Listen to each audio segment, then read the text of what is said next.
Entonces tienen que pensar que las lesiones o las infecciones estafilocócicas pueden ser, ya dijimos, del tipo supurativo y de las no supurativas, ¿ok? Esas lesiones no supurativas son las causadas por toxinas, intoxicación alimentaria y el síndrome de choque tóxico, ¿no? Para que lo tengan en cuenta. Además, ¿qué tienen que pensar ustedes? Que los estafilococos que producen este tipo de lesiones graves, complicadas, son producidas y digamos que se desencadenan en un momento en el que los estafilococos o el estafilococo aureus empieza a comportarse como un oportunista. ¿Cuáles son esas oportunidades que le permiten hacer estas infecciones que pueden ser graves y hasta mortales?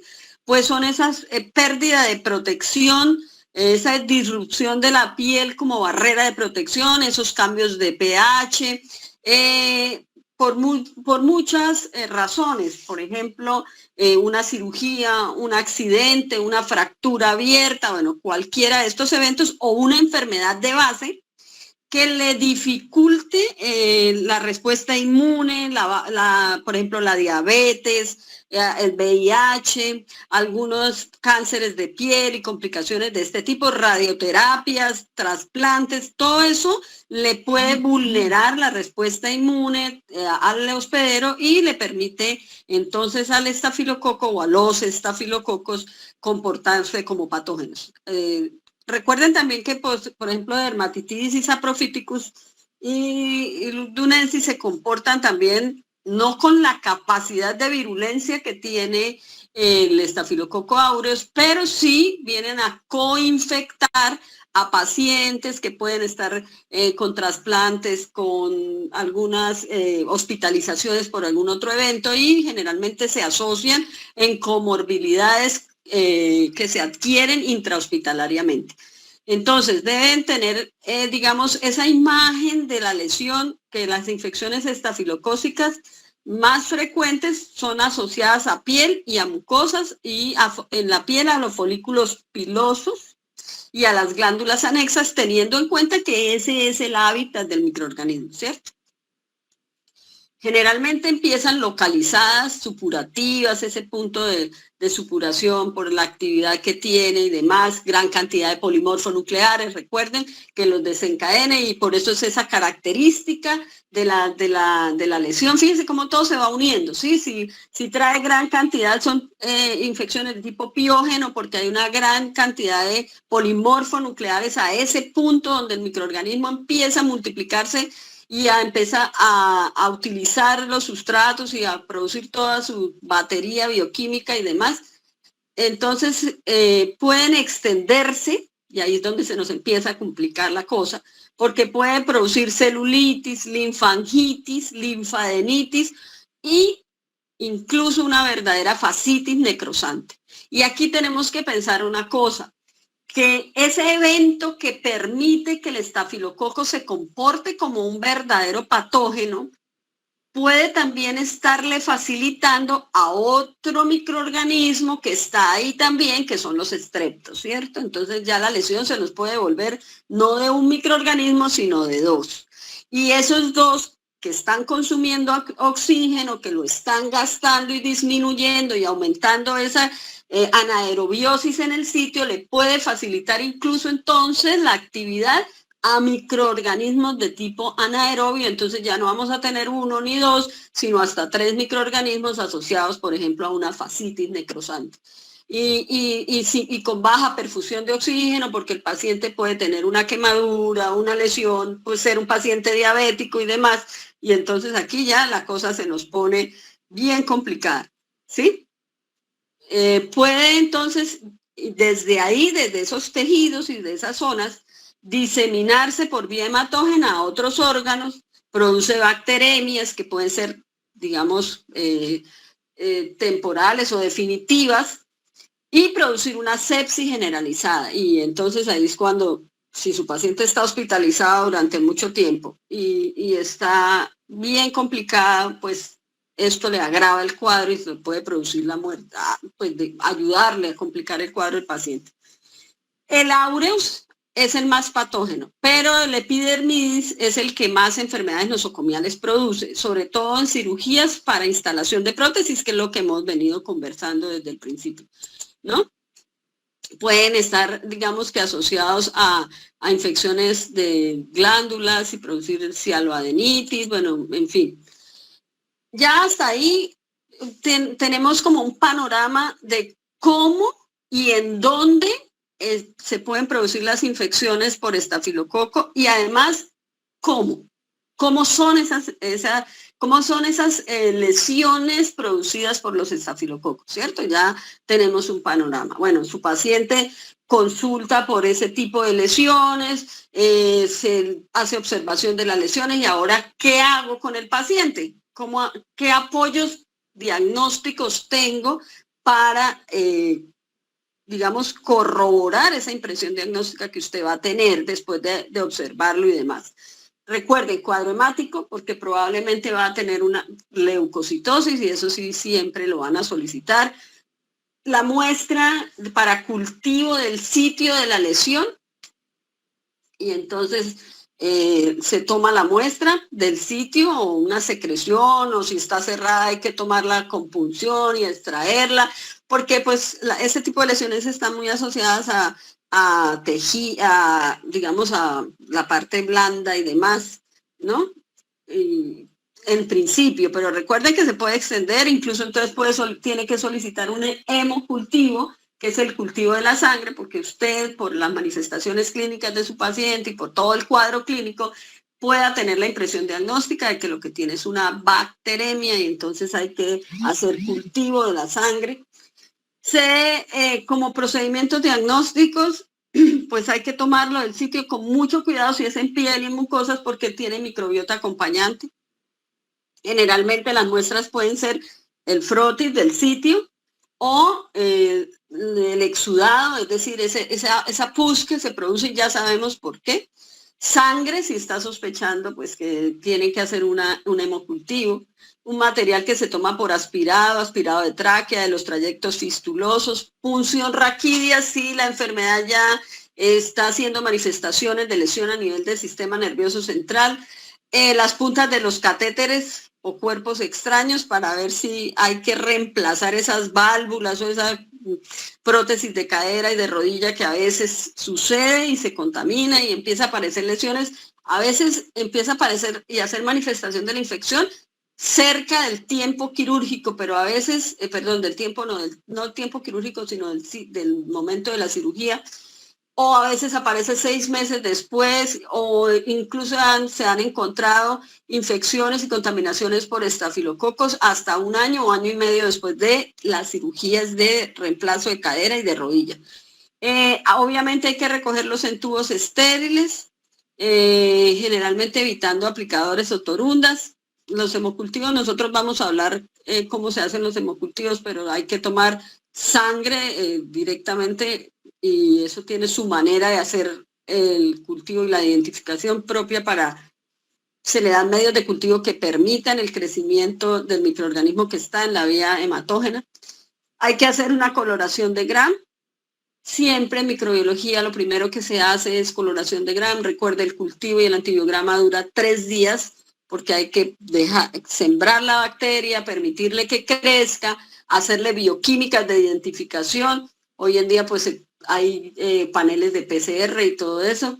Si hay pruebas que se hacen de biología molecular para determinar los principales microorganismos asociados a infecciones del sistema nervioso central, o sea, líquido cefalorraquídeo o en sangre, para el material genético de virus, parásitos, hongos y bacterias que con mayor frecuencia se aíslan de este tipo de muestras, el film array que hay en el Hospital Erasmo II, por ejemplo, que son pruebas diagnósticas que determinan la presencia en tiempo real del microorganismo en este tipo de muestras, pero las pruebas microbiológicas de sensibilidad hay que seguirlas haciendo porque recuerden que la prueba de la sensibilidad a los antibióticos es muy necesaria. como pruebas confirmatorias de que es un estafilo, pues obviamente se le pone a crecer en medios como agar sangre, agar nutritivo. Después se hace coloraciones de Gram. Para hacer la prueba de catalasa, que dijimos que es la primera prueba que nos permite diferenciar entre estafilos y estreptos, la muestra que vamos, o de donde vamos a tomar la colonia para hacer la prueba de catalasa, que es poner la colonia en una gota de peróxido, no se debe tomar de agar sangre, porque los glóbulos rojos tienen catalasa y nos daría un falso positivo, y entonces ahí pues vamos cometiendo ya un error diagnóstico, ¿cierto? Entonces esa sería una de las condiciones. También se hace prueba de coagulasa, o sea, los que salgan catalasa positivo se hace prueba de coagulasa, que es permitir poner una colonia en contacto con plasma plasma y no suero, porque ya saben ustedes que en el suero ya no hay factores de la coagulación. Generalmente pues es plasma y se puede hacer en tubo o en lámina, dependiendo si lo quiere medir el de que está pegado a la pared o el que está libre. Generalmente hay coagulasas negativas que son de cepas provenientes de orina, y entonces lo que se hacen son otras pruebas para identificar. Bueno, se hacen pruebas de ureasa para algunos, dependiendo si usted quiere, si está buscando o debe hacerlas porque hay saprofíticos y demás. Se hacen pruebas de resistencia a los antibióticos, y aquí vamos a tener en cuenta que ya casi todas las cepas de estafilococos, y vamos a hablar de estafilococos aureus, son resistentes a los beta-lactámicos. Generalmente en las cepas adquiridas intrahospitalariamente se puede hablar casi del 100% de resistencia a los beta-lactámicos. Se puede observar algún tipo de sensibilidad todavía en algunas infecciones adquiridas en comunidad, porque pues producen inactivación del anillo beta-lactámico, inactivación también en cefalosporinas. Hay resistencia a la meticilina, y ustedes pueden encontrar la sigla estafilococo aureus resistente a meticilina, y eso es cromosómico, ¿sí? Que generalmente tienen un cassette de resistencia a la meticilina, porque altera los receptores de penicilina, acuérdense de ese punto de unión a penicilina, entonces deja de producirlo, lo trabaja de muy baja capacidad de unión, que es las dos formas de resistencia que hace. Son resistentes a la oxacilina, porque produce gran cantidad de beta-lactamasas. Resistencia a glicopéptidos como la vancomicina y la ipteicoplanina, que también dañan la pared, pero no en el mismo punto que las penicilinas, que los beta-lactámicos, perdón. Digamos que hasta hace muy poco tiempo la opción terapéutica era la vancomicina, pero ahora hay y no sé qué, toda esa cantidad de genes que tiene ahora para resistencia. Generalmente pueden haber adquirido ese tipo de resistencias por transferencia, por conjugación desde algún tipo de enterococos fecalis, que es, digamos, como se ha demostrado ese tipo de resistencias, adquirir y hacer por medio de transposones y demás, la resistencia a este tipo de antibióticos, que se ha observado mucho en enterococos fecalis. Ese es digamos, el panorama de la interrelación de este tipo de microorganismos con los antibióticos. Obviamente aquí el ideal es cultivo, antibiograma, pero recuerden, generalmente de acuerdo a la gravedad del paciente, pues hay que empezar por esos tratamientos de tipo empírico hasta que salga el resultado del antibiótico. Pero muchos estafilococos son cromosómicamente resistentes a la meticilina, y eso ya está ahí en un cromosoma en un cassette que tiene cromosómico. Como tratamiento, digamos que empírico que se tenga conceptualmente, pues a largo plazo tetraciclinas para abscesos y otras lesiones supurativas. Hay que hacer drenaje para liberar y sacar toda esa pus que permita que lleguen tanto las células de la defensa como el antimicrobiano, ¿no? Entonces, fíjense que generalmente cuando hay lesiones de ese tipo supurativas, lo que hacen es o desbridación del tejido y drenaje de ese material supurativo. Obviamente si la lesión es, por ejemplo, a nivel óseo y demás, pues entonces también hacen drenaje quirúrgico, extirpación del área de hueso que esté dañado y demás. Para bacteremias, endocarditis o neumonías, ya pues el tratamiento es más grave y más complicada la lesión, pues entonces el tratamiento por lo general debe ser intravenoso con antibióticos, que haya un reporte de antibiograma que demuestre que son sensibles, con menor concentración, digamos, la menor concentración que se necesite del antibiótico. ¿Todavía me están escuchando? Profe, tengo una pregunta. Señor. Profe, es que hay un caso que es de una enfermedad que por medio de una bacteria, Ajá, debido a la parte de comer carne de res, sí. y una bacteria en el cerebro. ¿Una bacteria o un parásito? O sea, creo que es un parásito. Sí, Ajá, es un parásito. sí. Y entonces, la pregunta es, ¿ahí sería prácticamente una enfermedad supurativa? ¿O puede haber algún otro tipo de lesión que pueda ocasionar en el cerebro?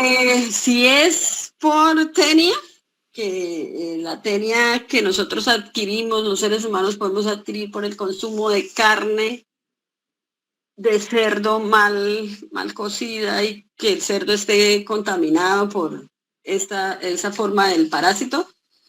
Generalmente es la lesión es una masa a nivel del sistema del cerebro, ¿sí? Así se ve, ¿sí?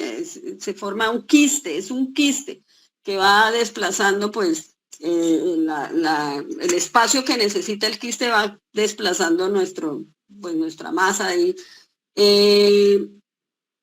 Ahí no hay bacterias, a no ser que hubiese una coinfección con otro, es la presencia del quiste, si es esa lesión, ¿sí?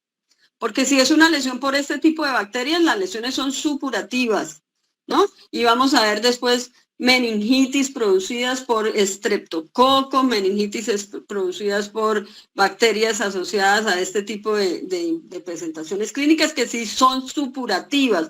Pero si la lesión es por el parásito, es una lesión por una masa que se observa cuando pues, las manifestaciones clínicas de tener una masa a ese nivel, pues son, entre otras, convulsiones, ¿cierto? Y le hacen un TAC y van a encontrar pues la presencia del quiste, pero hay otras lesiones que pueden ser supurativas y todo depende del agente etiológico, de la forma de respuesta inmune que produzca el microorganismo, porque si es una infección, por ejemplo, producida por el meningococo, pues por la estructura morfológica del meningococo, produce una gran cantidad, es una infección de tipo piógeno, igual que por ejemplo la del estafilo. Entonces ahí sí hay una gran cantidad de supuración, ¿sí? Igual Ok, que profe. y lo vamos a ver, por ejemplo, las neiserias, que entre esas está la Neisseria gonorrea, la Neisseria meningitis, por su estructura y su morfología y la forma de interrelacionarse con nuestro sistema inmune, desencadena una gran cantidad de polimorfonucleares en el sitio donde están las bacterias, igual que los estafilos. Entonces las lesiones, las infecciones son de tipo supurativo. Pero por ejemplo, en el caso de las tenias, la tenia solium, las lesiones son de quistes a nivel del cerebro. Quistes es lo que se encuentra, o sea, una masa que se podría sobreinfectar, pero no puede ser tan de malas el pobre paciente, pero ya suficiente con tener una masa ahí, ¿cierto? Una masa Pues, in situ, limitada y demás. ¿Okay? profe, es que aparte de eso, me acabé de acordar de que le encontraron esa masa y a partir de ello el paciente no dio mejoría, sino lo que hizo fue empeorar cada vez más hasta que murieron. Pero Fueron dos pacientes. ¿la masa era parasitaria o qué? Sí, pues lo que me contaron era que era parasitaria, que era ocasionada debido, los médicos le habían dicho que había sido ocasionada por carne. Por el consumo de carne. Exacto. Sí, probablemente fue tenia, que es la que nosotros adquirimos por el consumo de la carne de cerdo, 1, contaminada con la tenia, y 2, mal cocida. Por eso la carne de cerdo se debe consumir muy bien cocida. Aunque hoy en día, a ver, esos cerdos se infectaban por el consumo, por ejemplo, de materia fecal contaminada, esa es la vía de infección, tanto de humanos como de ellos mismos, ¿cierto? El cerdo es omnívoro y come todo lo que le den. Hoy en día lo que hacen es, en la gran mayoría de criaderos de cerdos, el cerdo está alimentado con pues esos alimentos que dan como a las gallinas y todo eso. Pero todavía hay sitios donde echan desechos de lo que llamaban masaguas o no sé qué para el cerdo, ¿ok? Pero por eso se debe comprar carne donde esté garantizada la higiene con que ha sido levantado el animal, porque ahí se producen zoonosis como esa. Y sí, es una enfermedad mortal, dependiendo del momento en que lo encuentren. Muchas culturas en el mundo no comen carne, culturas no, religiones, no comen carne de cerdo, ¿cierto? Por religión. Porque asociaban la ingesta de este tipo de carnes a la presencia de enfermedades, pero ellos no la miraban como enfermedades, sino que eran animales impuros que podían terminar produciendo como la presencia de espíritus y de todas esas cosas. Claro, la persona convulsionaba y terminaba muriéndose por la presencia del parásito. Entonces, parte de la salud era no comer, pero tenía un origen religioso, ¿cierto? Un origen religioso, y fíjense que los seres humanos aprendemos de ver, de tener contacto. Todas las culturas tienen su forma de mirar el mundo, porque lo han conseguido de esa experiencia a través de los años. Entonces, probablemente asociaron ese tipo de enfermedades al consumo de este tipo de carnes y por eso, por religión, no lo comen. ¿Sí? ¿Listo? Pero la pregunta es muy interesante en razón a que las manifestaciones clínicas, ¿me oyen? Aló. Aló. Sí, profe, la estamos escuchando. Que las manifestaciones clínicas depende de esa interrelación del tipo de microorganismo con nuestra respuesta inmune, ¿ok? Fíjense cómo en el caso específico de los estafilos producen unas lesiones supurativas porque desencadenan la presencia o la atraen una gran cantidad de polimorfonucleares al sitio de manera tal que las lesiones por estafilos son supurativas, ¿ok? Listo, profe, gracias. Una, ¿no? Recuerden que hay otras que pues pueden ser no supurativas.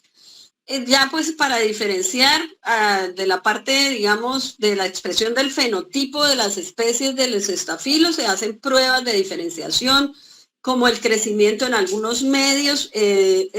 Los estafilococos son capaces de crecer en medios de cultivo que tengan alta concentración de cloruro de sodio, ¿sí? Y son capaces y se diferencian, por ejemplo, por la fermentación. Los medios de cultivo pueden ser diferenciales porque nos permiten, por la utilización de algún sustrato, diferenciar una cepa de otra. Es decir, se le pone un carbohidrato, por ejemplo, para que lo use, y de acuerdo a los cambios de pH, la fermentación de carbohidratos produce pH ácido. Entonces, el indicador de pH que tenga el medio nos permite observar por cambio de color si esa cepa bacteriana fermentó o no ese carbohidrato. Entonces, en el caso de los estafilococos, pueden crecer a altas concentraciones de cloruro de sodio, pero solo el estafilococo aureus, por ejemplo, fermenta el carbohidrato conocido como manitol. La fermentación se observa por cambio de color en el indicador de pH. Y eso nos permite determinar como expresión del fenotipo si es un estafilococo epidermidis saprophyticus lugdunensis o aureus, que son los que con mayor frecuencia se aíslan de las infecciones de tipo humano. Otra cosa que nos ayuda a diferenciar microbiológicamente por expresión del fenotipo a las colonias es la producción de pigmentos. Recuerden que el aureus produce unas colonias de color amarillo, los otros no, son blancas. El único que produce coagulasa es el estafilococo aureus. Produce DNasa, que es otra prueba que se le hace. Tiene una hemólisis de tipo beta, que es pequeña, en comparación, por ejemplo, ahorita vamos a verlo con los estreptos.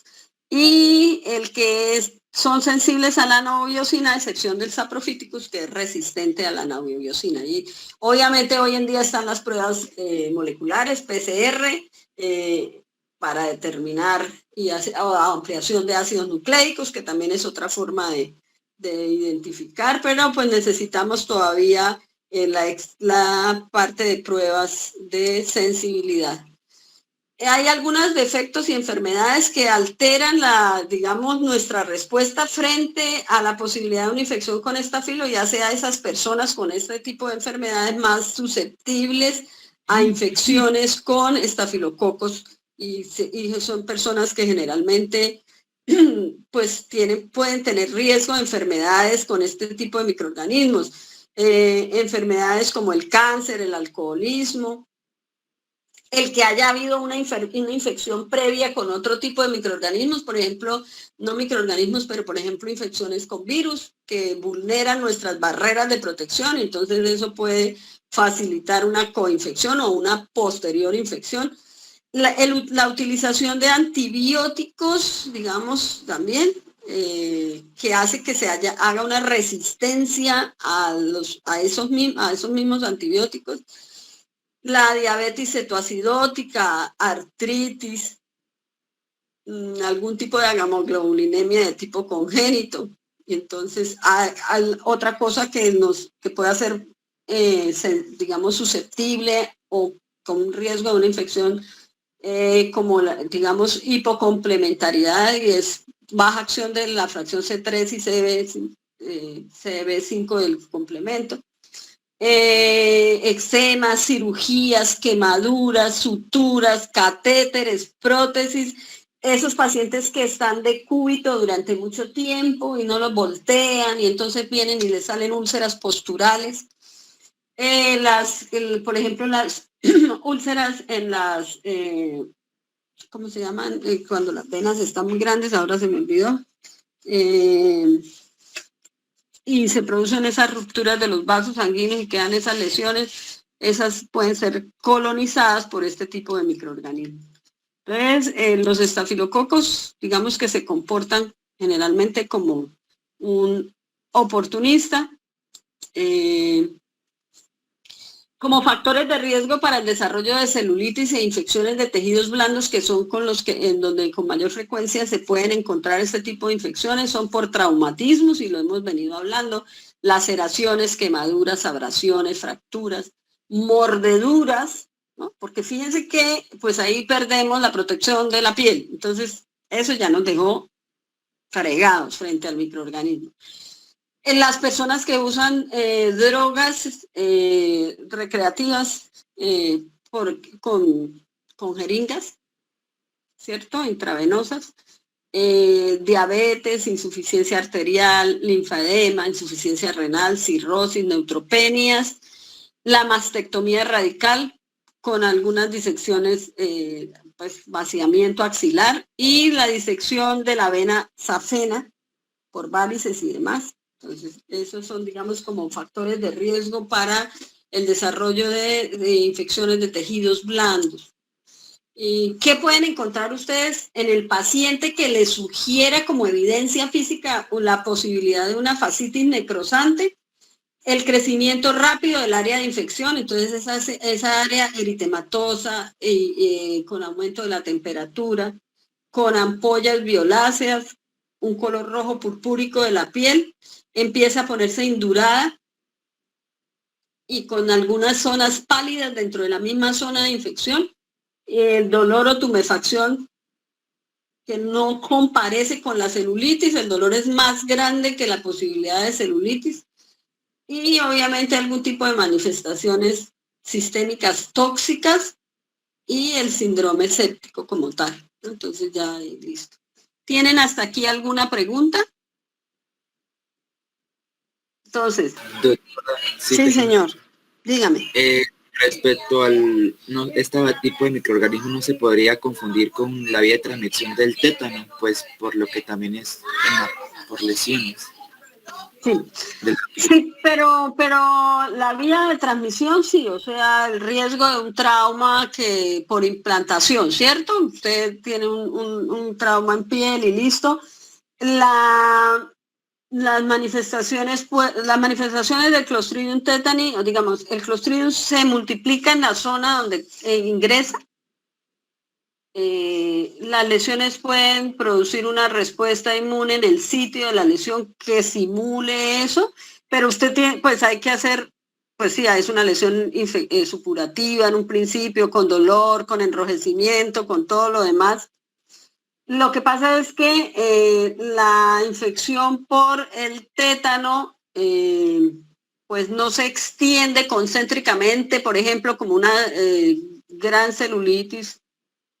En el sitio de la lesión, en un principio sí, lo que pasa es que después las lesiones del tétano, si no hay vacuna y no hay la atención adecuada, pues las lesiones son distintas, ¿cierto? Porque el mecanismo de acción del Clostridium tetani es diferente, se extiende por nervios y va hasta el sistema nervioso central y aparecen todos los síntomas propios de la infección por el Clostridium tetani, mientras que estos siguen siendo de piel, de mucosas, de extensión para otros órganos, sin esas manifestaciones clínicas si lo dejamos llegar hasta allá, del tétano. El tétano tiene su tropismo específico en las astas neuronales, o sea que las manifestaciones son distintas, ¿sí? No, listo, sí, señora, muchas gracias. Pero por eso es que, hay que hacer pues seguimiento clínico en el paciente, esa parte de observación, pero las lesiones por estafilococo generalmente son más supurativas que las del Clostridium tetani, ¿ok? Bueno, entonces, resumiendo, ¿qué tipo de lesiones puede producir el estafilococo aureus? Impétigo, foliculitis, forúnculos, antrax, pero no el antrax producido por, y ya vamos a ver más adelante por cuál microorganismo, botriomicosis, pues glándulas supurativas, paroniquias, y ustedes lo habrán observado, por ejemplo, gente que se manda a arreglar hacer manicure y le hacen ahí le rompen la piel y dos días después del manicure empieza a tener lesiones supurativas, ¿sí? Pero puede haber en el pliegue ungueal las hidroadenitis supurativas generalmente en las axilas, en la ingle, en el cuello y en los glúteos. Señor, dígame. La paroniquia es el mismo uñero, ¿verdad? Más o menos, sí, pero a usted ya no le queda bien que diga uñero. Sí, no, pero para hacer... Sí, claro, es ese punto supurativo que está en los pliegues ungueales, ¿sí? Generalmente es una lesión eritematosa, purulenta, que sí dolorosa, ¿cierto? A veces la gente, por ejemplo, se muerde para quitarse, se ven así levantada la piel a los lados de la uña y entonces lo que hace es quitárselo con los dientes y le puede suceder eso, porque en la boca nosotros también tenemos una buena cantidad de bacterias, ¿sí? Un mordisco sin atención puede producir una infección bien grande. ¿Listo? Tienen que mirar es la calidad, la presentación, la lesión, el tipo de lesión. Puede producir lo que se conoce como una psicosis barba, que es como infecciones supurativas cuando se afeitan y eso. En el área de la barba es una foliculitis. Mastitis nodular en las mamas, son nódulos, eritema, dolor y generalmente es en la madre lactante que empieza a tener este tipo de lesiones. Pueden ser nodulares o por abscesos, con abscesos y son entonces esos abscesos caniculares que generalmente necesitan drenar a veces les dejan una mecha ahí para que siga supurando por ahí, no cierran, sino que dejan un drenaje, hacen curetaje y demás. Herida infectada superficialmente en piel y en tejido subcutáneo con eritema, dolor, calor y pus. Y si vemos lo que está como una línea de continuidad entre todos es la lesión purulenta. Y lesiones infectadas hasta el hueso o a la prótesis, y aquí pues están localizadas en hueso con abscesos profundos, con artritis, osteomielitis, infección de prótesis, y a veces necesita drenaje y extracción de la prótesis. Bueno, esos son los estafilos, ¿no? Y el estafilococo aureus, que es digamos, el top one de ese tipo de la capacidad de producir infección. Están los síndromes de piel escaldada, que ya dijimos, por las toxinas que produce, epidermolíticas, enfermedad Richter, que es una dermatitis exfoliativa en niños, a veces hay también caída del pelo, daño en las uñas, exantema y lo que se conoce con el signo de Nikolsky, que es cuando le tocan la piel y la piel se va deslizando, el dedo la permite, digamos, ir quitando la piel porque está como húmeda, blanda, sí, está la intoxicación alimentaria, que es, puede ser una epidemia con un comienzo brusco, súbito, con náuseas, con vómito, con cólico, diarrea, incubación más o menos de 2 a 6 horas. Y generalmente el diagnóstico es clínico, ¿no? Por la observación de no todas las presentaciones necesitan cultivo y demás. Y está el síndrome de choque tóxico con hipotensión, fiebre y exantema, y también el diagnóstico es por lo general clínico. ¿Listo? Ahí ya tenemos un panorama de los estafilococos. ¿Alguna pregunta? Chicos. Por mi parte no, profe. Por mi parte tampoco, doctora. Bueno, entonces nos quedaría para completar hablar de los estreptococos y los enterococos. Los estreptococos y los enterococos antes estaban clasificados como estreptococos, pero ahora casi que se estudian separados, ¿sí? Ya dijimos que estábamos teniendo una mirada hacia lo que eran cocos gram positivos, ¿cierto? Yo les mandé otro caso clínico ayer, léanlos para que vayan haciendo una interrelación entre lo que es todo esto que hablamos nosotros aquí de teoría y la práctica, que de verdad se encuentra en el paciente cuando está, digamos, infectado por este tipo de microorganismos. Entonces, en primera instancia, pues llega la muestra o su paciente tiene las lesiones. Digamos que ¿cómo se diferencian? Pues son cocos gram positivos, ¿cierto? Metabólicamente dijimos que había una enzima que nos permitía diferenciar el grupo de los estafilos de los estreptos. ¿Cuál era? Las catalasas. La catalasa. Y entonces los estafilos eran catalasa positivos, los estreptos son catalasa negativos, o sea, ellos no producen catalasa. Son anaerobios facultativos o anaerobios estrictos, y mire que metabólicamente eso es una explicación de por qué ellos no producen, o fenotípicamente no producen catalasa, porque si son anaerobios, pues no van a acumular peróxido, ¿cierto?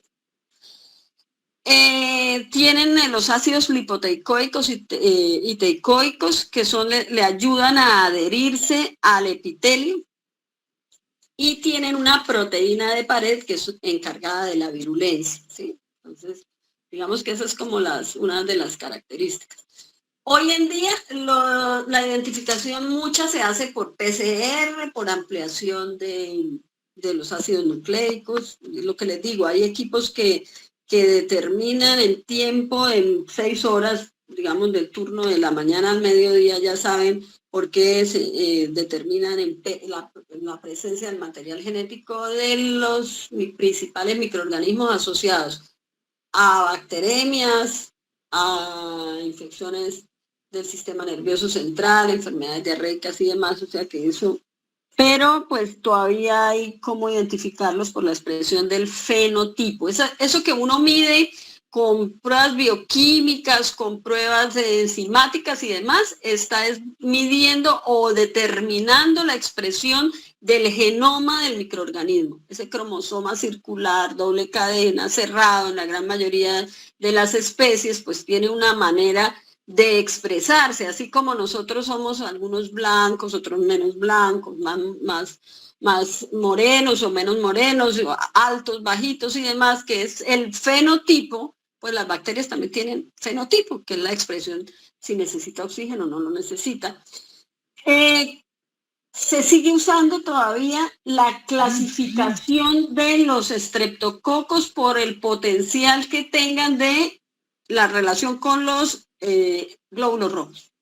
Entonces hay un grupo que puede producir hemolicinas que hacen hemólisis completa, o sea, dañan completamente los glóbulos rojos, dejan incoloro ese sitio en el medio de cultivo donde hay glóbulos rojos y se conocen como beta hemolíticos. La beta hemólisis es una hemólisis completa.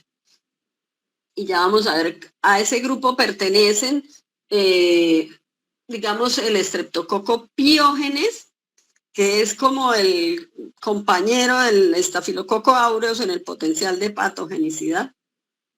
Y otros streptococos que ya más adelante vamos a hablar de ellos, el Agalactiae y los, digamos, otros subgrupos ahí, pero ya vamos a ver por qué se pueden dividir en estos grupos. Entonces, beta hemolíticos, alfa hemolíticos y los que no producen hemólisis. Entonces, a ustedes les puede llegar resultados o los pueden encontrar cuando lean por ahí cualquier cosa, que es un estreptococo beta hemolítico del grupo A, y ese señor es el Streptococcus pyogenes.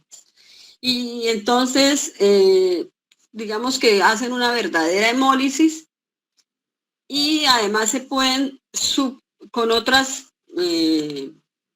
digamos, otro tipo de clasificaciones, ya lo vamos a ver, los que producen una hemólisis parcial, entonces son los que pertenecen al grupo de los alfa hemolíticos, y ahí, digamos, están los viridans, que no es uno solo, o sea, sino varios viridans, es un grupo, y el Streptococcus pneumoniae, que pertenece a este grupo.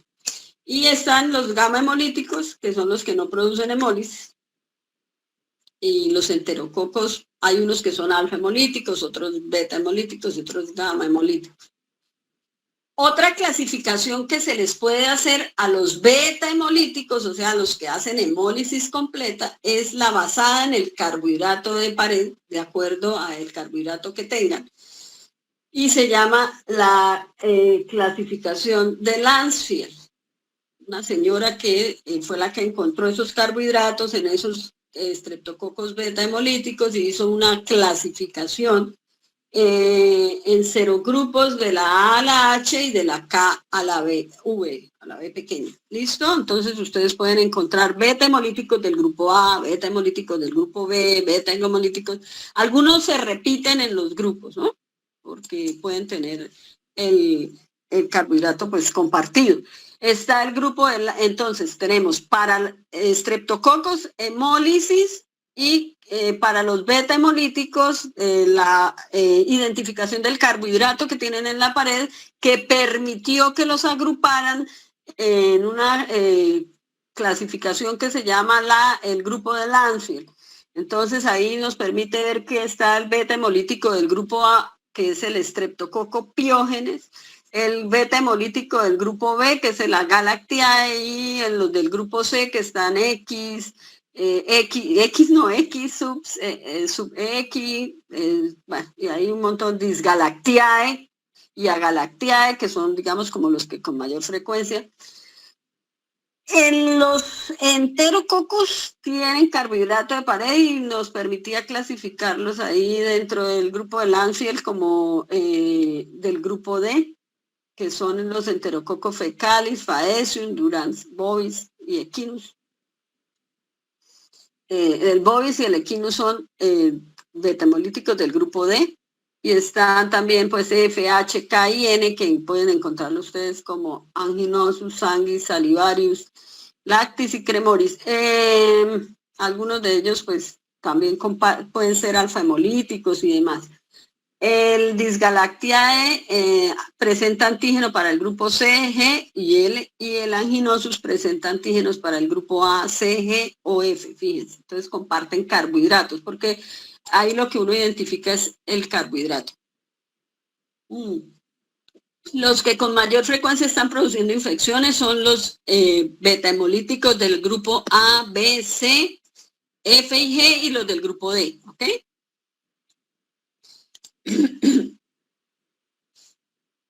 Algunos del grupo D, por ejemplo, lo pueden presentar hemólisis alfa, beta, gamma, bueno, eso ya es como expresiones. Y los enterococos, que ahora los están como separados, pero siguen siendo pues estreptococos, pero por su importancia y por su, digamos, todo esto, se pueden, digamos, casi que tener como aparte. Los enterococos están asociados a infecciones de heridas y abscesos intraabdominales y habitan piel, tracto respiratorio superior, gastrointestinal y genitourinario. Entonces, desde allí pueden producir digamos, este tipo de manifestaciones y de patologías. Bueno, ¿qué es lo que sucede? Ya dijimos una primera división, hemólisis, ¿cierto? Hemólisis beta, hemólisis alfa y hemólisis gamma, o sea, no hay hemólisis.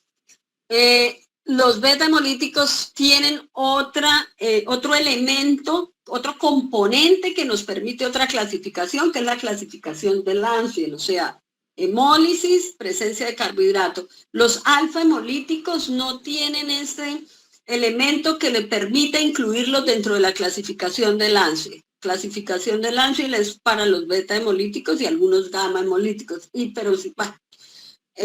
Aquí viene un enredo porque hay algunos que pueden ser alfa hemolíticos también. Hay otras pruebas que se pueden hacer para determinar qué microorganismo es dentro de los estreptococos, como son la susceptibilidad a la bacitracina, por ejemplo.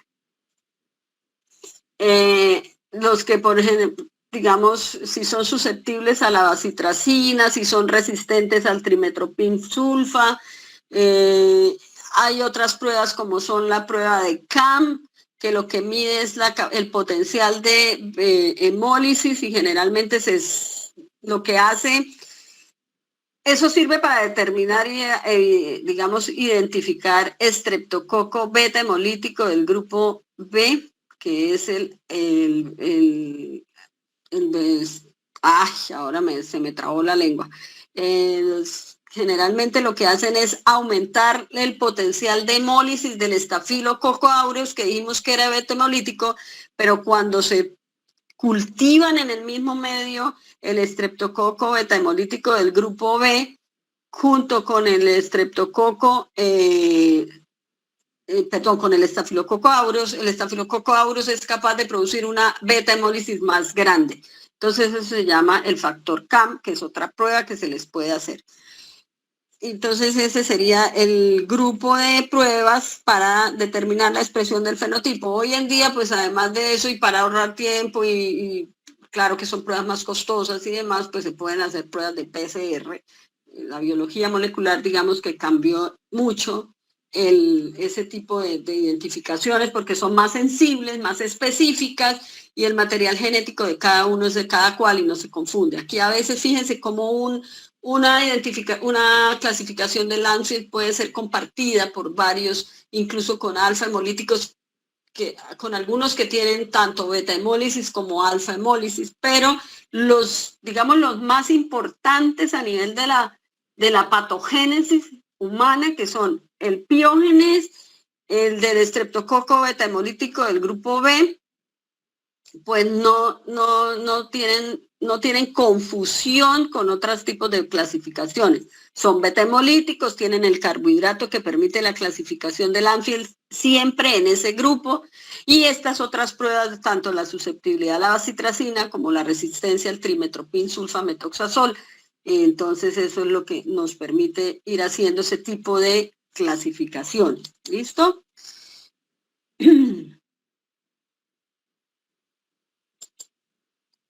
Si es alfa hemolítico, entonces podemos pensar en dos. En el grupo de los Streptococcus viridans, que recuerden, no es uno solo, sino varios.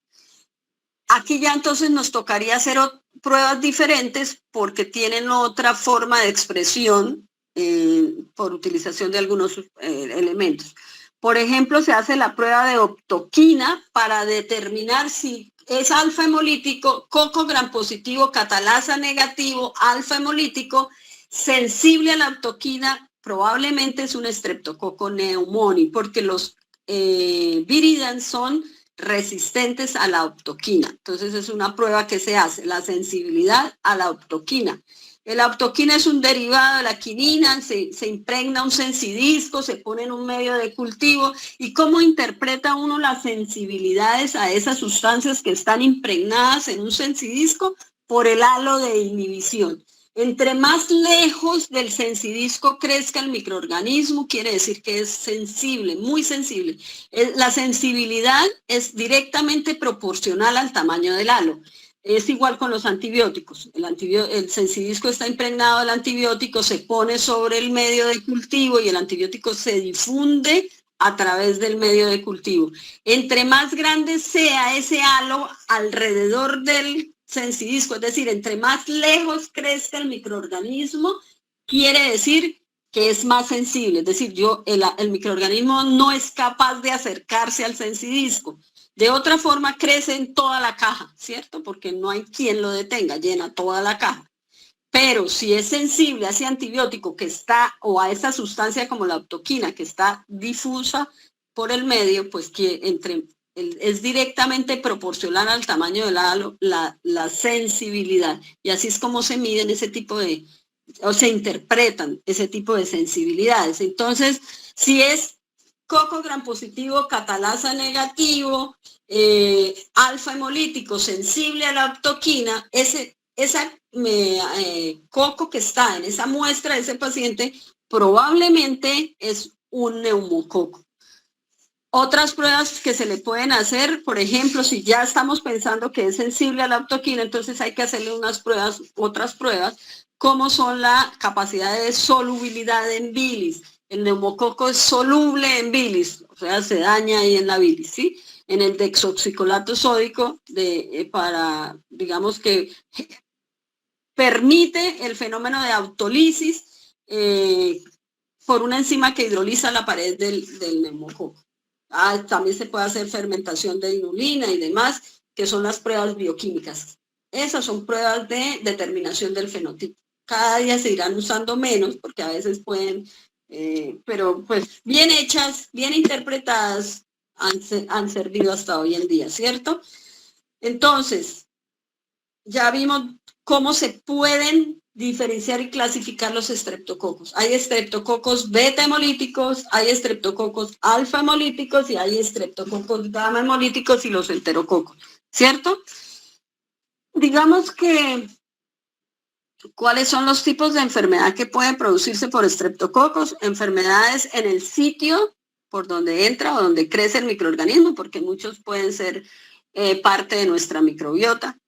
Enfermedades por extensión y enfermedades post-estreptocóxicas, que es lo que se puede encontrar en algún tipo de pacientes, y ayer lo decíamos en relación a las afecciones que se producen después de esta infección. ¿Listo? Bueno,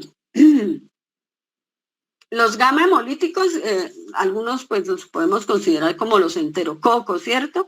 Son gamma hemolíticos. A ellos se les pueden hacer otras pruebas de expresión del fenotipo, como son la hidrólisis de la bilis esculina, la prueba de PIR, y tienen una gran resistencia al cloruro de sodio. O sea, se les pone a crecer en medios con concentraciones de cloruro de sodio del 6% y ellos crecen ahí muertos de la risa. Bueno, los estafilococos también, algunos de ellos ya los vimos, ¿cierto?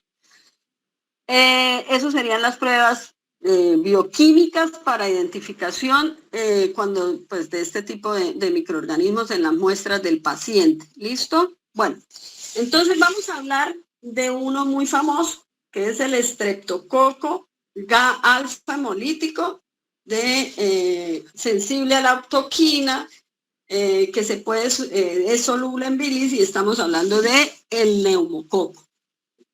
El neumococo obviamente es ese microorganismo asociado a la neumonía, una neumonía grave, complicada, de un microorganismo que a veces es, su hábitat es la faringe de los pacientes. Y desde allí, en un momento dado, puede alcanzar pues la vía respiratoria baja y empezar a impactar los alvéolos, consolidarlos y producir una neumonía clásica, con toda pues la gravedad de una neumonía. Son diplococos, entonces son como dos coquitos pegados, como un granito de café, encapsulados, porque las cepas patógenas son encapsuladas, entonces tienen una cápsula bastante grande que le ayuda al microorganismo. Generalmente entre un 5 y un 40% de los seres humanos tienen como parte de su microbiota permanente este tipo de microorganismos. Digamos que una de las complicaciones graves producidas por este neumococo es la meningitis, porque se puede extender y alcanzar el sistema nervioso central. Entonces, la vía de extensión generalmente es por vía linfática, alcanza la vía hematógena por la ruptura de algún vaso pequeño, se desprende algún émbolo bacteriano y entonces va y alcanza la vía hematógena, y de esta manera puede pasar la barrera hematoencefálica y producir la meningitis. Entonces, como complicaciones más graves, porque la neumonía es bastante complicada, pues puede ser meningitis, bronquitis, bacteremia. Ya dijimos que pues bioquímicamente cómo se puede identificar, son sensibles a algunos antibióticos. Bueno, ¿qué factores de riesgo hay que tener en cuenta? O sea, ¿por qué un microorganismo que era parte de la microbiota del paciente empezó a ser patógeno? Pues hay factores de riesgo, por ejemplo, como una infección de tipo viral. Entonces, porque acuérdense que las gripas y todo eso lo que hace es que vulneran nuestras barreras de protección físicas y todo lo que tenemos a nivel de las vías respiratorias, cilias y demás. El polisacárido que tiene este microorganismo produce una reacción de células B, y hay una, pues digamos, una actividad de este tipo de defensa. Generalmente se comporta como patógeno porque tiene factores de riesgo previos, pacientes alcohólicos, pacientes con dinámica circulatoria normal, todo este tipo de hipertensiones, diabetes, daños cardíacos, todo. En los extremos de la vida era una infección más frecuente en niños, y digo era porque hoy en día hay una vacuna contra la cepa encapsulada, porque la cepa patógena virulenta es la cepa encapsulada, tiene algunas presentaciones ahí de unos serotipos, está dentro del cuadro de vacunación. De manera que tiene las bondades de una vacuna, ¿sí? Produce una respuesta inmune, anticuerpos contra las formas de la cepa encapsulada, elimina esos portadores sanos entre los niños que podía, digamos, facilitar el que se presentara este tipo de lesiones. A veces pues tiene algunas complicaciones como otitis y otro tipo de manifestaciones clínicas como esa, pero por lo general pues es la neumonía la lesión más grave. ¿Qué manifestaciones clínicas van a encontrar ustedes en este tipo de pacientes con la expresión ya de la patogénesis del microorganismo? Pues empieza a producir un exudado fibrinoso, hay edema en los alvéolos, consolidación del pulmón por infiltrados de eritrocitos y de leucocitos, hay degranulación de los leucocitos ahí para tratar de eliminar el microorganismo, pero también pues lesiona el tejido. Y desde allí pueden estos microorganismos, como ya lo explicamos, alcanzar el torrente sanguíneo, la fagocitosis, que en un inicio es la forma de defensa, pues como está encapsulado, pues ya sabemos para qué le sirve la cápsula. ¿Cuál sería el motivo de consulta y los signos y síntomas que ustedes van a encontrar en su paciente? Obviamente es una infección que produce un aumento importante de la temperatura, con escalofrío y dolor pleural. Piense que tiene una neumonía. Y la muestra produce secreción, o sea, es una lesión productiva, exudativa, con un esputo que es espeso, sanguinolento o herrumbroso, o sea, hemoptisis. Y obviamente asociado a todo esto, digamos, a estos síntomas, a ese signo, obviamente su paciente tiene una fiebre bastante alta que a veces no baja, sino que se mantiene constante, con cefalea, bueno, todo el malestar propio de esa forma de respuesta, leucocitosis con polimorfonucleares, fiebre, escalofrío y empieza el esputo, ¿cierto?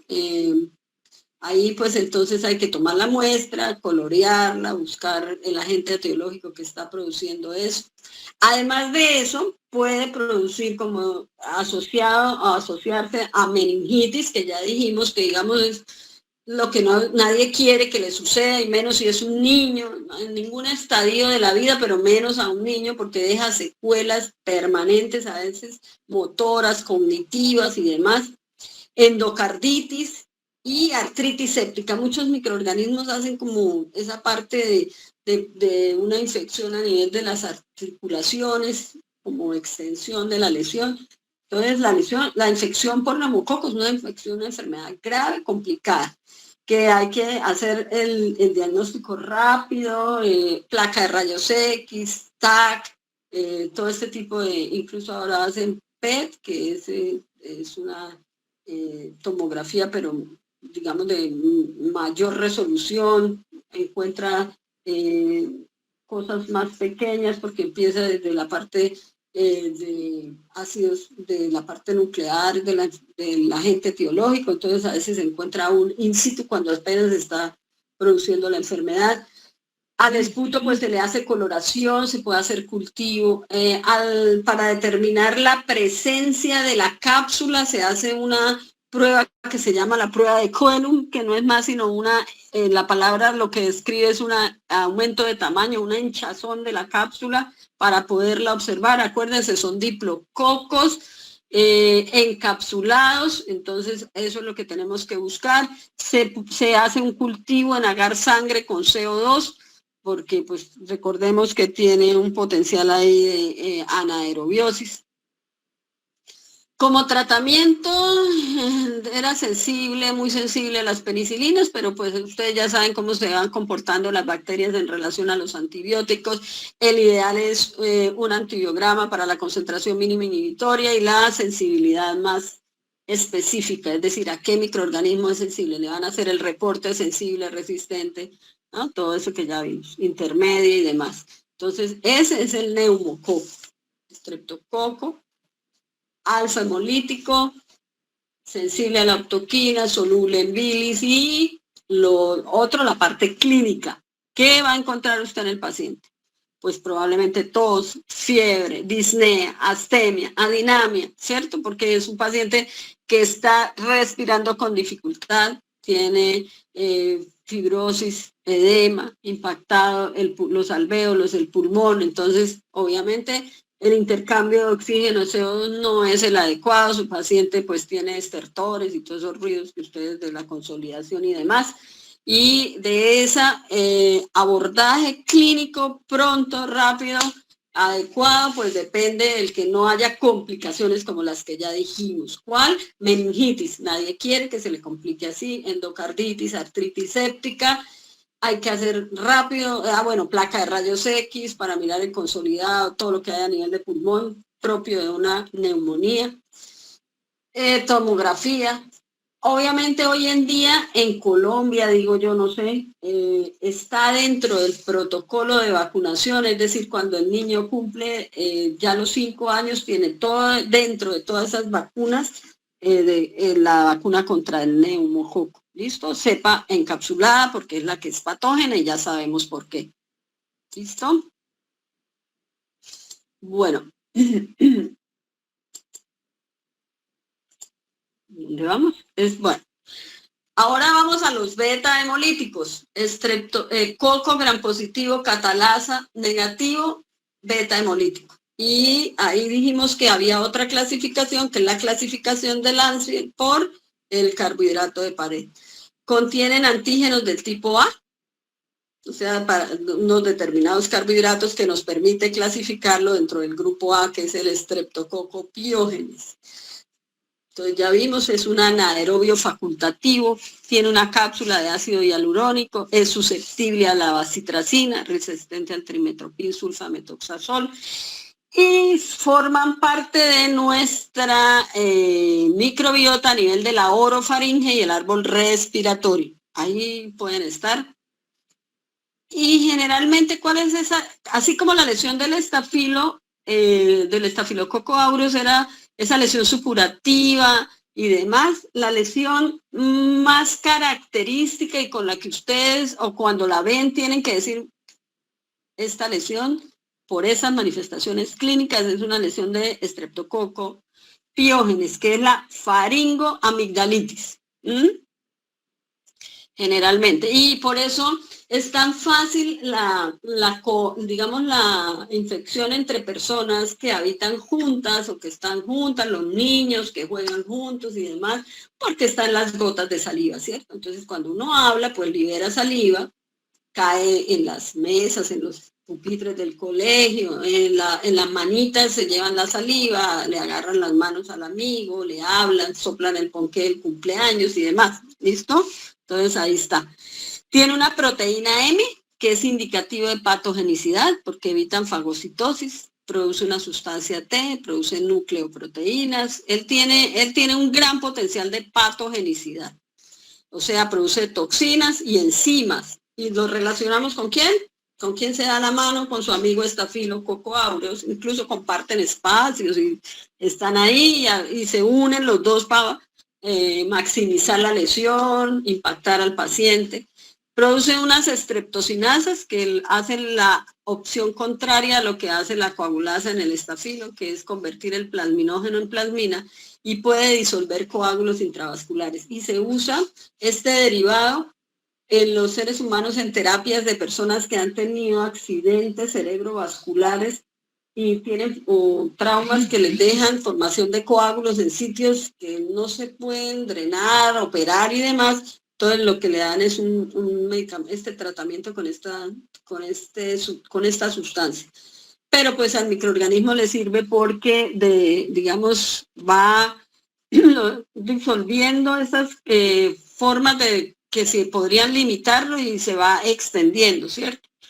Está la streptornasa que licúa exudados, pus y tejido necrosado y lo mismo. Esa lesión, esa forma de respuesta de formar ahí como un tejido necrosado, intenta retener el microorganismo, pero fíjense cómo reacciona con estas sustancias para poderse extender y ir alcanzando otros planos. Está la hialuronidasa que daña tejido conjuntivo y permite también la propagación del microorganismo, o sea que tiene como irse extendiendo. Produce exotoxinas pirógenas adquiridas mediante un fago lisogénico. Acuérdense que es el que se involucra en el ADN de la célula receptora. Están asociados al síndrome de choque tóxico estreptocócico, que también se puede producir, y una manifestación clínica, unas lesiones que se conocen con el nombre de fiebre escarlatina. Otra es la difosfopiridina nucleotidasa, que produce lisis de leucocitos, y están unas hemolicinas y las que se han comprobado que producen algún tipo de lesión a nivel de los seres humanos o una respuesta antigénica, que son las streptolicinas O, que esa prueba que vimos nosotros de ASTOS, son las que miden esos anticuerpos que se producen en el hospedero frente a la presencia de las streptolicinas O. que son el indicativo de infecciones, por ejemplo, por faringoamigdalitis o lesiones a nivel de piel también, producidas por estreptococo, generalmente pacientes que sufren faringoamigdalitis a repetición y tienen altos títulos de este tipo de anticuerpos. Entonces se hacen estas pruebas de aglutinación para determinar esos títulos de anticuerpos, para mirar el estado de salud del paciente y hacer seguimiento al tratamiento, porque pues deben ir disminuyendo los títulos de anticuerpos, ¿cierto? Entonces estas son las sustancias con las cuales nos ataca, generalmente crecen en cadenas y así es como se ven. Bueno, puede producir infecciones o enfermedades en el sitio, ya vimos faringoamigdalitis, otitis, a veces en los niños, la faringitis además se les complica, la faringoamigdalitis se les complica con otitis y demás. Entonces esas son las lesiones en el sitio de entrada. Pero también puede producir enfermedades por invasión. Entonces el microorganismo va alcanzando planos más profundos y se va extendiendo. Y entonces, en primera instancia, en la puerta de entrada puede producir lo que conocemos con el nombre de erisipela, ¿no? Entonces es una piel, digamos, eritematosa, con un edema masivo, indurado. A veces, pues, generalmente no está como bien delimitada, enrojecida, además, y luego puede seguirse extendiendo y produce celulitis, y es una infección aguda de la piel y de los tejidos subcutáneos que precede o sucede después de la lesión leve de la piel. En este tipo de lo que es la celulitis, la lesión no se eleva y el tejido lesionado no se distingue del sano, ¿sí? Pero a veces empieza entonces a haber edema de la zona cuando no se trata no se hace tratamiento rápido, adecuado, hay aumento de la temperatura en la zona. Y si no se detiene la infección con tratamiento y si el paciente tiene algún factor de riesgo, por ejemplo, diabetes o problemas de la parte circulatoria, varices y demás, pues puede producirse una lesión muy complicada que es la fascitis necrosante, que ya lo que se conoce como una gangrena estreptocóxica, que es la infección de los tejidos subcutáneos y la fascia, ¿no? Entonces aquí ya estamos hablando de una lesión muy complicada por estreptococo, lesión de estos tejidos, una lesión supurativa que generalmente no tiene la adecuada irrigación, la perfusión de oxígeno. Se observa mucho en pacientes que tienen diabetes y a veces se asocian, es una coinfección con estafilos, con Clostridium perfringens, y entonces aquí ya a veces la lesión termina digamos, en amputación del miembro, ¿sí? Por encima del sitio de la lesión. ¿Ok? Miren, ahí está. Esa es. Fíjense cómo pues la lesión aquí ya es bien grave y si el paciente es diabético, y se observa mucho en pacientes diabéticos, de verdad, este tipo de lesiones, ¿no? Generalmente al paciente empiezan por amputarle hasta la articulación del pie y después la rodilla, ya ve, porque hay que evitar la extensión. A veces el sistema inmune ya no es capaz de detener ahí la infección en ese grado, haya superado a la forma de respuesta inmune la cantidad de la bacteria, por ejemplo, si se asocia con... Recuerden que produce todo ese tipo de enzimas, pero además, y toxinas, y además se puede asociar con un microorganismo anaerobio. El estreptococo y los estafilos le consumen el oxígeno, le dejan el campo abierto a los microorganismos anaerobios que tienen un potencial de virulencia muy grande con una gran cantidad de enzimas que ya vamos a ver después. Hay otra enfermedad asociada a la presencia del estreptococo y que durante muchos años de la humanidad produjo la muerte de la madre en el puerperio, que es lo que se conoce como la fiebre puerperal, que produce septicemia y endometritis, y es cuando quedan restos de la placenta o antiguamente cuando las atendían sin guantes, sin la asepsia adecuada, y producía este tipo de infecciones por este tipo de microorganismos, y entonces pues se producía como no había tratamientos ni nada por el estilo, pues generalmente la mujer moría, muchas mujeres morían en el puerperio. El puerperio son esos días alrededor después del parto, ¿cierto? Y obviamente la más grande, por extensión, que sería la bacteremia. Infecciones que empiezan en heridas traumáticas o quirúrgicas y que se van extendiendo y produciendo pues manifestaciones clínicas propias de una bacteremia, fiebres, picos febriles altos, todo el malestar y todo lo correspondiente al impacto de este tipo de infecciones. Ya entonces puede terminar con una coagulación intravascular diseminada, un síndrome urémico y la muerte del paciente. ¿Listo? ¿Hasta aquí tienen alguna pregunta? ¿No? Doctora, yo le iba a comentar una experiencia personal con algo del estreptococo.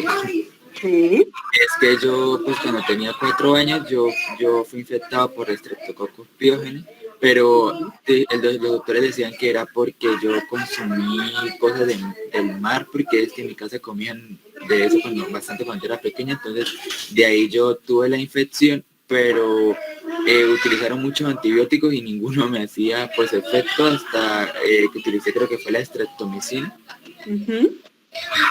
Pero eran dosis muy altas, creo que eran de 2 millones por 2 años. Es que se hicieron cultivo. ¿Qué tipo de lesión tenía? ¿Solo fiebre, malestar? Sí, fiebre de 40. Bueno, aquí suceden 2 cosas, ¿no? No sé si es una lesión postestreptocóxica. Hay personas que tienen faringoamigdalitis a repetición e infecciones por estreptococo que, digamos que hacen como episodios, picos, o sea, no es constante las manifestaciones clínicas, porque yo me imagino que usted no tenía fiebre de 40 todo el tiempo, ¿no? Tal vez el tratamiento que le dieron al principio no era el adecuado. La cepa que usted tenía podía ser resistente a los antibióticos que le dieron en un principio, hasta que le dieron el tratamiento adecuado en los tiempos, porque eso también hacen con los estreptococos. Lo que hacen son tratamientos mensuales, por ejemplo, o lo que llaman un POP, que es un tratamiento de una inyección con tantas unidades y una vez al mes durante 6 meses o una vez al mes durante 1 año. Eso depende de las manifestaciones hasta que eliminan esa cepa resistente que tiene ahí la persona, ¿sí? Digamos que, pues, ¿cómo puede uno ingerir? ¿Cómo puede infectarse con ese tipo de microorganismos? Sí, al tener contacto, alimentos que estén preparados por una persona que tenga la cepa bien resistente, pues uno puede adquirir la cepa, y probablemente usted era el más pequeño de todos los que consumieron ahí. ¿Usted nunca se ha hecho un título de anticuerpos de Astos? Sí, siempre me lo hacían porque mensual, pero ya no, desde ese entonces no volví a... ¿Se puede repetir o el cuerpo genera la... No, eso, si ya le disminuyeron de ese episodio de infección, porque es que uno se puede volver a infectar, ¿cierto? Porque tiene memoria inmunológica, pero puede que no lo proteja contra un nuevo encuentro contra el microorganismo. Usted no ha vuelto a tener las manifestaciones clínicas que tenía. Recuerde que si uno está enfermo, infectado y enfermo, el sistema inmune y todas las manifestaciones clínicas le muestran que está infectado y está enfermo, ¿cierto? Si no ha tenido ninguna manifestación clínica que hable de la posibilidad de la infección, pues lo más probable es que usted ya no tenga la enfermedad como tal. La protección que se debe dar ahí es porque, además de eso, el microorganismo puede producir enfermedades que vamos a hablar ahorita, que son las enfermedades por efectos y reacciones, digamos, inmunológicas, por complejos antígeno-anticuerpo que puedan dañar algunas fibras, como por ejemplo las de las válvulas cardíacas, y es lo que se conoce como fiebre reumática, pero se le hicieron tratamiento.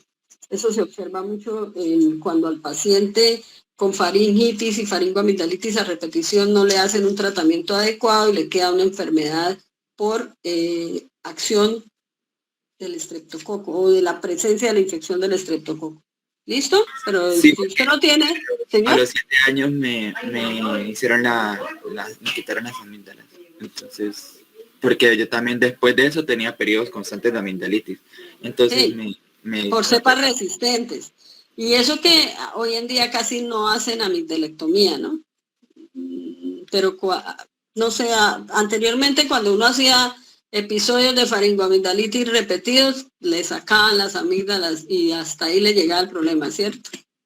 Pero pues las amígdalas son una forma de defensa, de protección, son parte del sistema linfoide ahí inmunológico, ¿cierto? Del tejido linfoide. Listo. Bueno, ya dijimos que se puede producir meningitis por estreptococo, bueno, todas las neumonías por estreptococos. La faringitis, que es la lesión en el sitio de la entrada, y ya vimos las lesiones por estreptococo piógenes.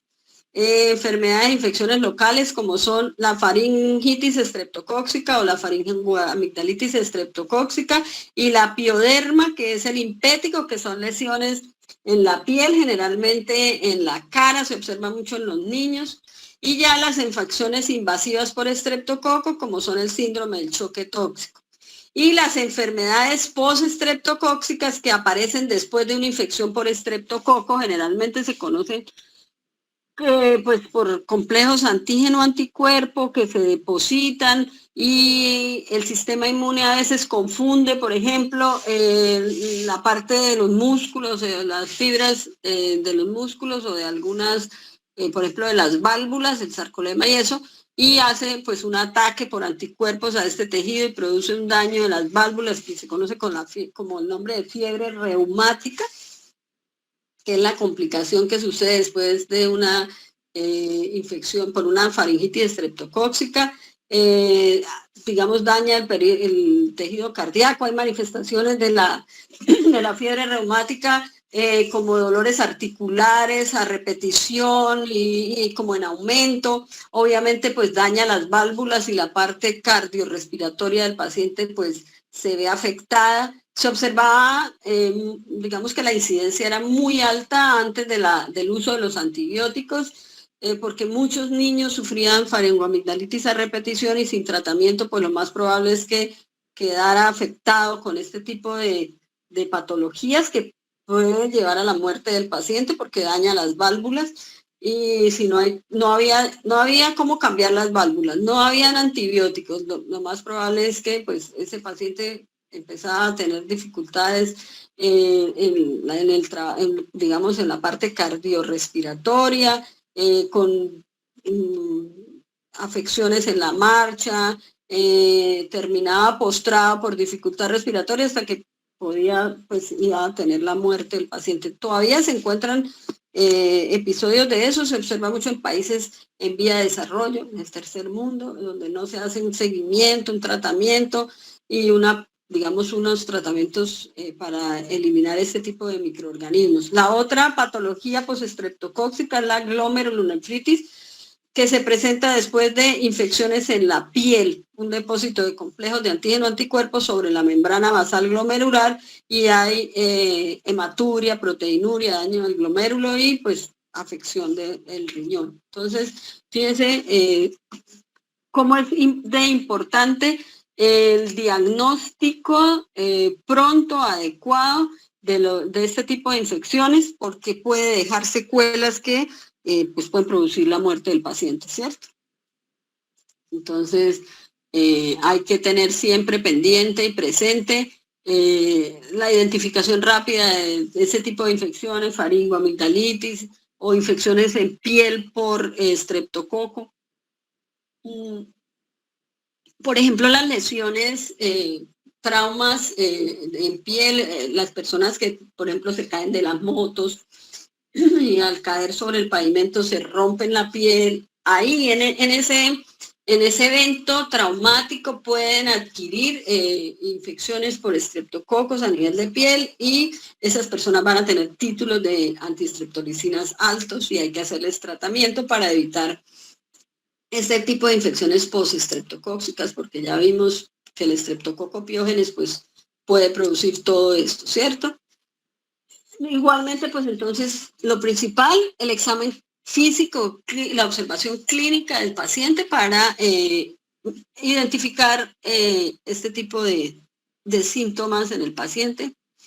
Hay que hacer frotis de garganta. El problema del frotis de garganta es que en garganta la microbiota es abundantísima, entonces, pero bueno, ahí se van a encontrar cocos gram positivos, ¿cierto? Y hay que, por eso, pues estos exámenes son para clínicos. La parte clínica de las manifestaciones es muy importante. Cultivos en agar sangre, otros que se pueden hacer en presencia en CO2 porque pues tienen esa capacidad. Se pueden hacer títulos de anticuerpos. Hoy en día pues pruebas de PCR, si está sospechando y tiene las pruebas para eso. Títulos de anticuerpos, la inmunidad en un principio pues está por respuesta celular, anticuerpos de tipo IgM en un principio y después IgG, pero la memoria pues no es, no produce, digamos, no hay una protección. Bueno, la del neumococo sí, la vacuna del neumococo sí, porque está hecha para que genere anticuerpos específicos contra la cápsula. Como tratamiento, pues penicilinas, eritromicinas y en el caso del compañero, pues le dieron estreptomicina, que es un aminoglucósido, ¿cierto? Que va contra la síntesis de proteínas, la eritromicina también, pero es un macrólido, ¿cierto?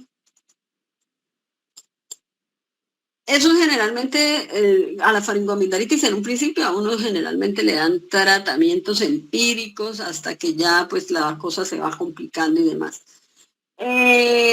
Digamos que como epidemiología y control, erradicar pronto los estreptococos del paciente, 10 días de tratamiento con penicilina G benzatínica vía intramuscular y tratamientos de personas con fiebre reumática con penicilina vía intramuscular, más o menos 3 a 4 semanas, sulfonamidas por vía oral, bueno, eso ya depende del paciente y demás. Eso es, digamos que una cosa en general, pero pues cada paciente es una particularidad. Entre otros estreptococos, entonces tenemos el estreptococo de grupo beta hemolítico, que es el Galactiae, y es muy importante que no lo olviden ustedes, porque es parte de la microbiota de la vagina y en qué tipo de pacientes es importante identificarlo, tratarlo y eliminarlo en las mujeres embarazadas. O sea, ¿por qué? Porque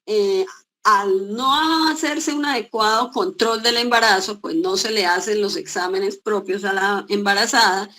Más o menos a las 35 o 37 semanas se le hace un cultivo de frotis de flujo,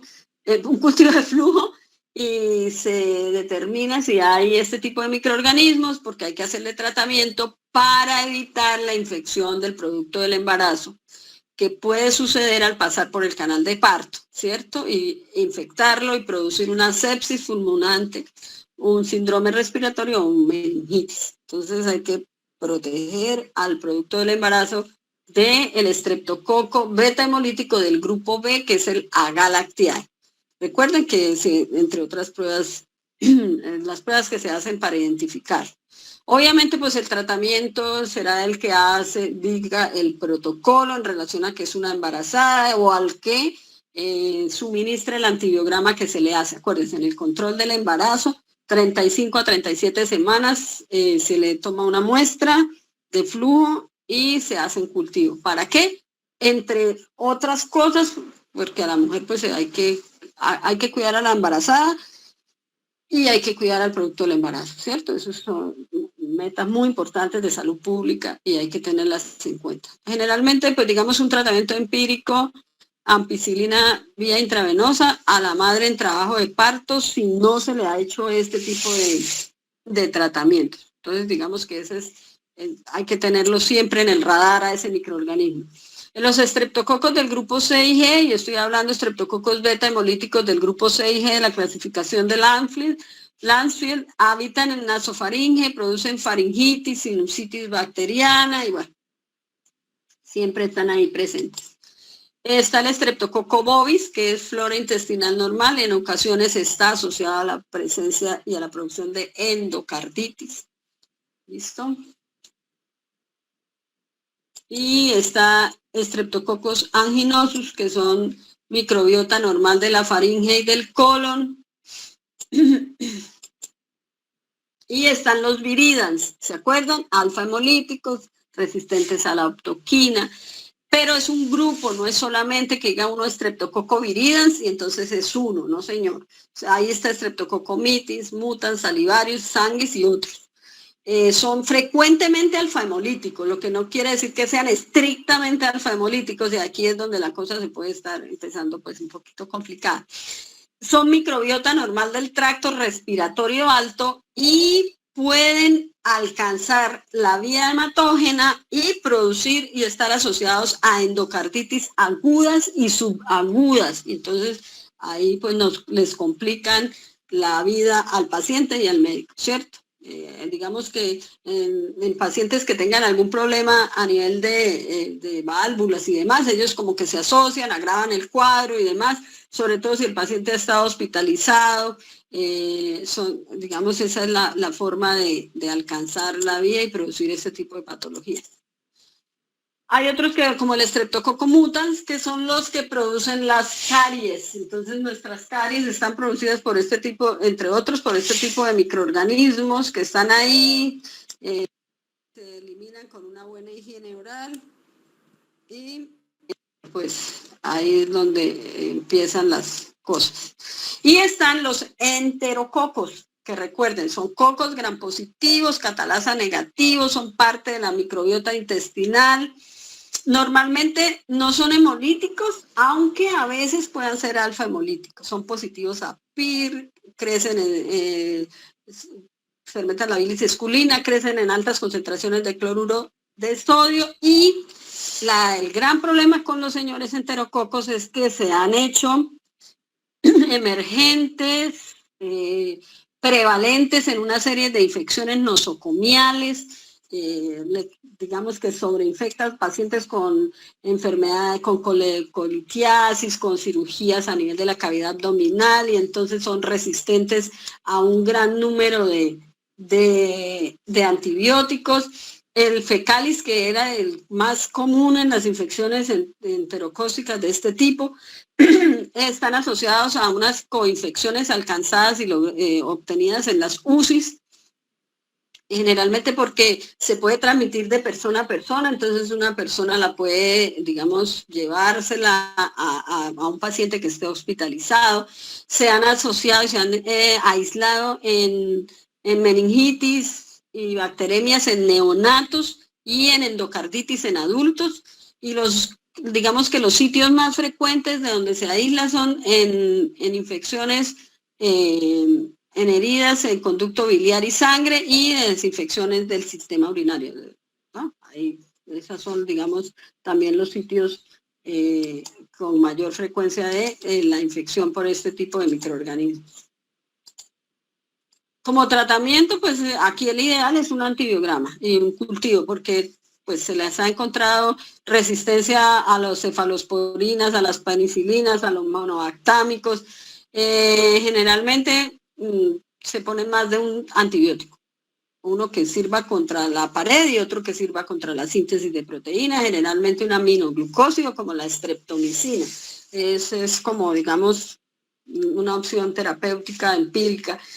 Se encuentra que tiene una resistencia fenotípica a la vancomicina y una resistencia al trimetoprim sulfametoxazol, ¿no? Eso es lo que se ha encontrado en este tipo de microorganismos. Digamos, la importancia y la relevancia y por la cual se ha fijado tanto la mirada en este tipo de microorganismos es porque se han hecho muy prevalentes en enfermedades de tipo nosocomial o intrahospitalario. ¿Listo? ¿Tienen alguna pregunta, chicos?